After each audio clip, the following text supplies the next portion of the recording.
Tawuran antar siswa SMK Negeri 1 dan siswa SMA Negeri 2 kembali berlanjut.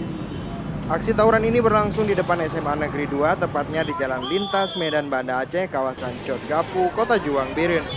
Aparat kepolisian langsung turun ke lokasi untuk mencegah tawuran susulan. Akibat tawuran ini, sejumlah lampu jalan pecah terkena lemparan batu. Sejumlah batu terlihat berserakan di atas badan jalan.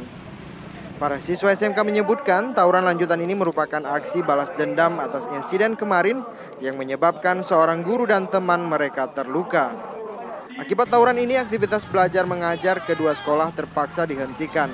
Para siswa langsung diizinkan pulang. Untuk ini mendinginkan, menurunkan cooling down lah. Hari ini kan panas kalau kita lihat situasi. SMA sama SMK, dua-duanya diliburkan. Untuk menjaga situasi supaya sama-sama inilah mendinginkan suasana yang sekarang. Coba nanti tadi diperhatikan, kita pun bicara anak emosi. Untuk mengantisipasi bentrokan lanjutan, Dinas Pendidikan dan Kabupaten Birin akan meliburkan kedua sekolah tersebut hingga 2 hari ke depan.